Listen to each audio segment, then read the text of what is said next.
Let's talk about deadly pests that may be killing your outside worm bin. I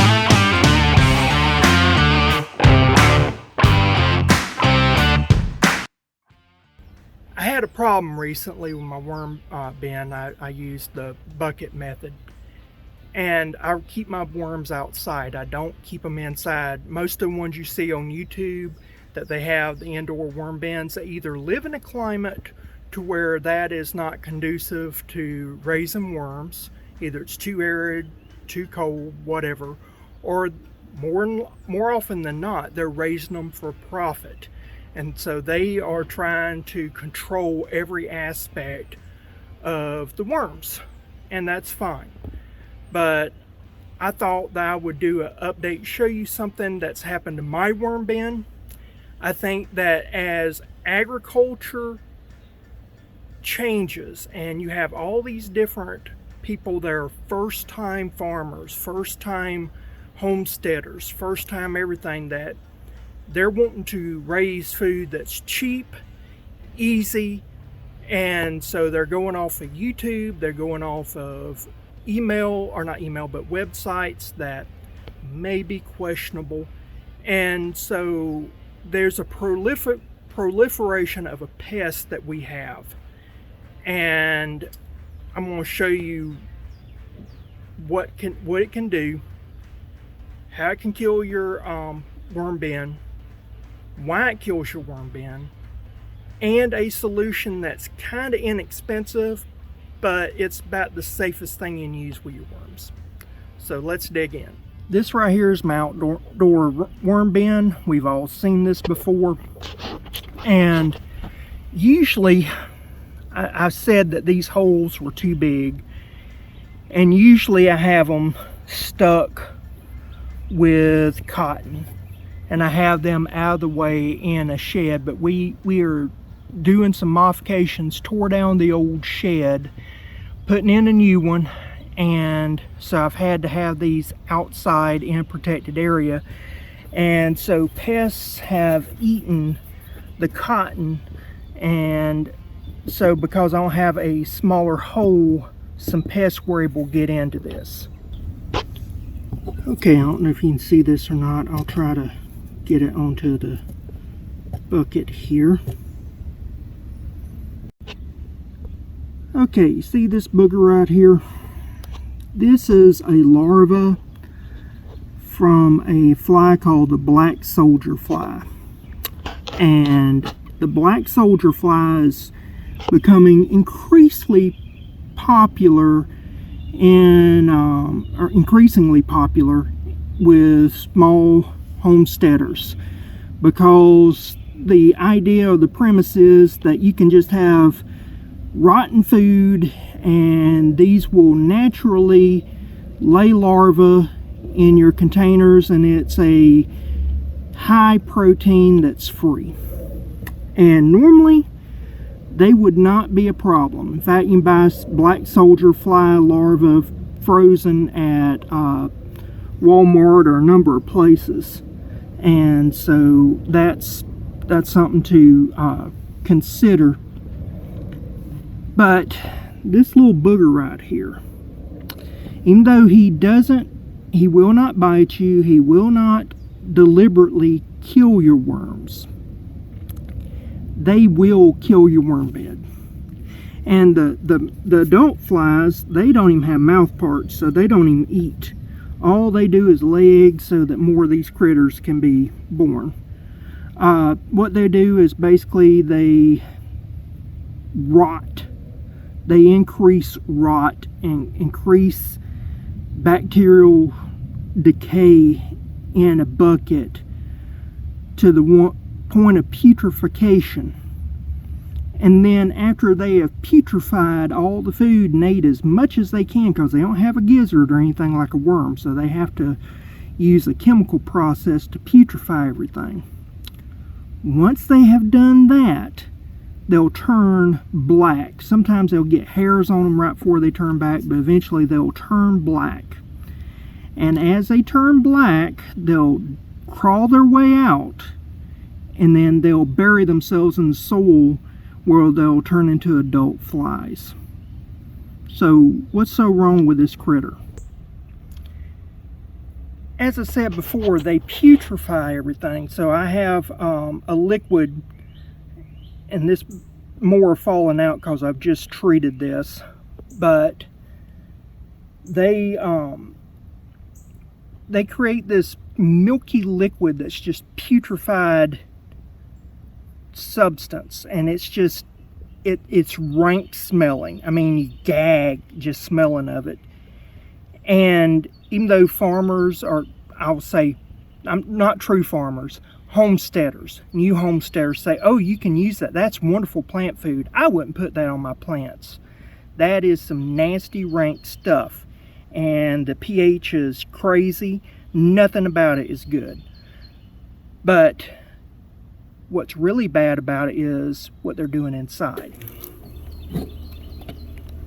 Alright, so this is the inside, and what you'll notice is my treatment that I got going on. It only lasts while it's dry, so now that the moisture has creeped up, this right here is inert.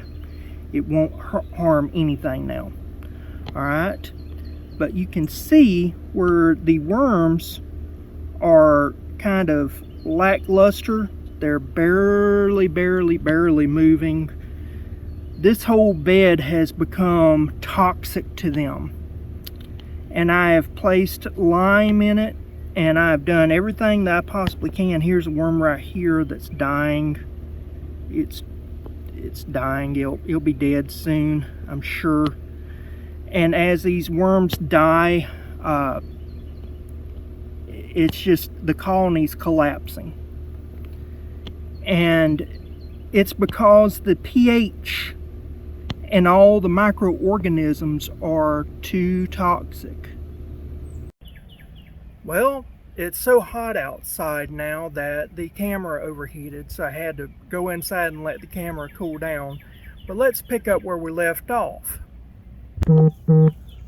One solution that you can do is take some water and pour it in, and that will cause a lot of the acid and garbage, bad microorganisms and all that, to filter down into the water reservoir, and that will get rid of a lot of issues.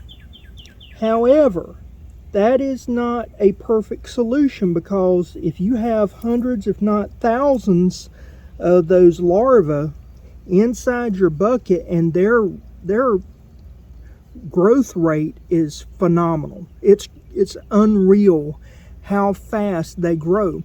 So if they're growing that quickly, then I think they're like doubling in size every so many hours. So if you go and you put water there, that would help if they were growing at a slow rate, but with them being so fast growing, that's only going to be a quick stopgap. One of the best solutions is to get diatomaceous earth. So most diatomaceous earth you buy nowadays will be food grade. You don't have to have food grade, but food grade is safer to work with, and it's more common these days. I got this from Walmart, 4 pounds for right at $8. Cheapest I've been able to find anywhere. Diatomaceous earth is basically fossilized dirt, fossilized seashells, and what you do is you just sprinkle it on the bugs. So here I have some larvae on a dinner plate, so you can see it's throwaway dinner plate, but when you put it on dry, I'm trying to show you here, the bugs, the larvae, and you can tell I'm just using my hands, it's safe. Safe for me, not safe for them. Just don't breathe in the dust, because you can get a thing called silicosis. But what happens is the bugs, it kind of cuts into them, and so they end up dying from a condition where they basically dehydrate. All the liquids pop out of them, and they can't live. Now, that's a good thing, but in a worm bed, as we know, you've got to have some moisture. And the problem with diatomaceous earth, the minute it gets wet, it no longer works. So once it gets some moisture on it, it won't kill the bugs. Now once it dries out, it's good again. It just has to dry out. So this right here, the minute it goes into a worm bed, its effectiveness is going downhill. So how do you do this? Basically, you get a tote like I have here. You lay out some of your bedding. I've already treated my worm bed yesterday, and the bugs are going away now. But you lay out your bedding. Because I have a live infestation still, I decided to show you this. So you see these, what you do is you spread it out into a tote. And you want to make sure that you got a good, because you can see these worms, they're just dying. I'm losing my colony. And it's all because, well, freaking black soldier flies everybody's wanting to raise, breed. Anyway, so what I'm going to do is I'm going to take this and I'm going to do a layer of the fossilized dirt or diatomaceous earth. Now the diatomaceous earth will not kill the worms, but it will kill these guys here. So I'm wanting to kill them. They have to be covered in this for it to work. So, because the minute it touches water, it loses its effectiveness. So I'm going to try to get this dried out as much as I can. Try to get as much of this diatomaceous earth on these critters as I can, because I'm not seeing all of them. And then we'll do another layer and keep going back and forth until we knock down this population. The idea is that we'll kill what's in here now, and then after we kill what's in here, then we'll try to proceed to stop the main problem. Okay, so now we got all this layered out. But as you can see, it's starting to get wet, and as it absorbs, it loses that effectiveness. So just remember that it's already starting to lose effectiveness. I may have to do this 2, 3, 4 times. I mean, I've got them all throughout here. Here's one right here that's covered in it, that's dying. But there's all these little babies and everything. Now I'm going to put this back in. One thing to do is add a lot of dry bedding between handfuls. These things, the least amount of water that you can get, the better. So go ahead and get some leaf matter or some coconut coir or anything that you have that's dry. You want dry, and put that in here because they hate wet. Unfortunately, your worms need wet, so it's a balancing act. You're trying to, and the dog is just hacked up right by me. Yay. Anyway, so the last thing you want is your worms to leave the bed because they are too dry, but you got to dry it out to some degree. Alright, so I've done the lasagna method, and I have layered dry leaves with handfuls of diatomaceous earth on soil, and now we're going to top it off with a layer of diatomaceous earth, and that's just to kill any flies or whatever might get in here. Alright, so we got that there. Now let's put a top on it.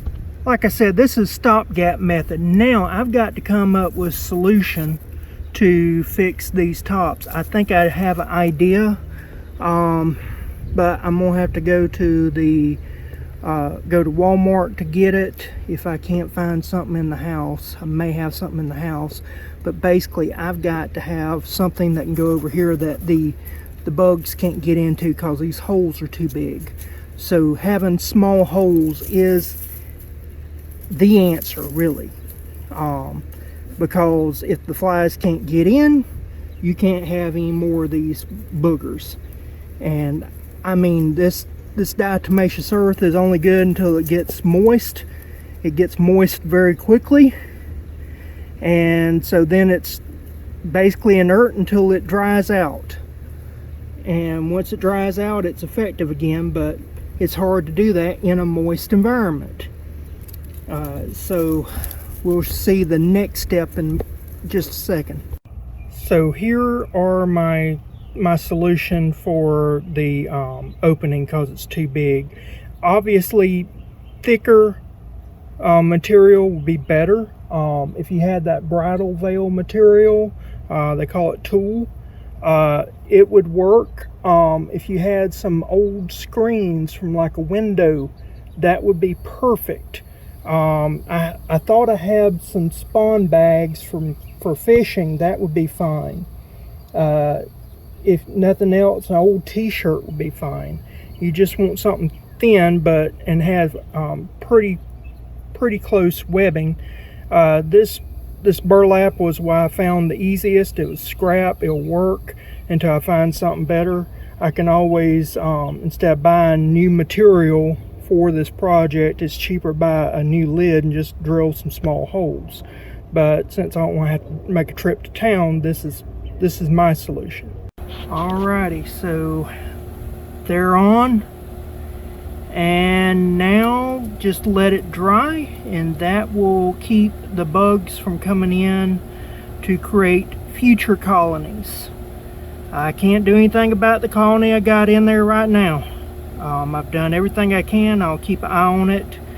I'll keep you updated to see if it makes a recovery, but this is something we're gonna have to worry about. Like it or not, let's face it, there's going to be YouTube channels out there that give wrong information or only half the information, if that much. So yes, there is a market for black soldier fly larvae. Yes, black soldier fly larvae are considered mostly safe and beneficial for plants and animals. However, that is not the whole story. If you raise worms, it's going to be a growing problem, especially as our economy falters and people get upset. And if the next presidential election goes like I think it will, then that means that there will be a continual use of policies and procedures by the American government that will continue to erode away our economy and make us more unstable.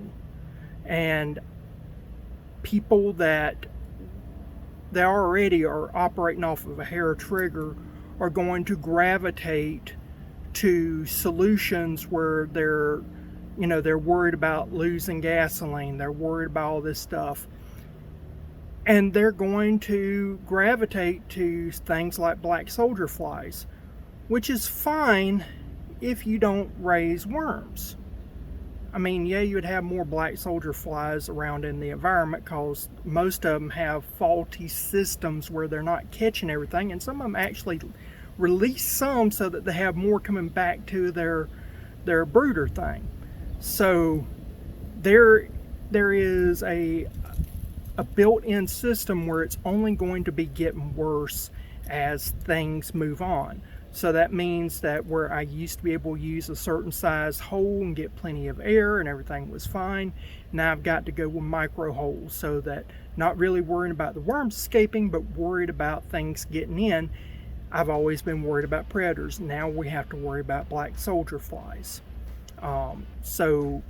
And I think that's as a direct result of the economy and so many people getting into this. So just be wary of it. It is something that if you're aware of it, you can go ahead, make small holes. You can put small pieces of screening over your holes.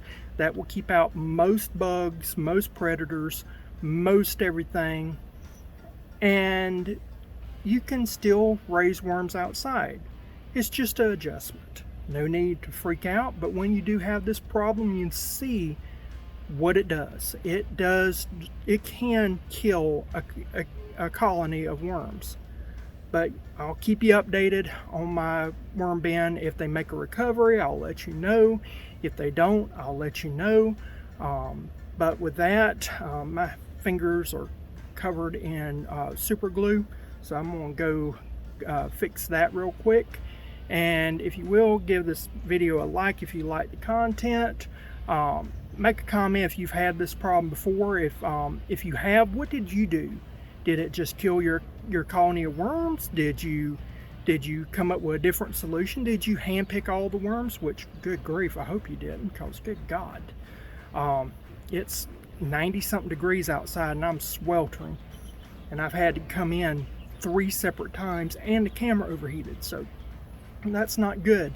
But what have you done? Let me know. And with that, subscribe, and I'll see you again next time. Bye.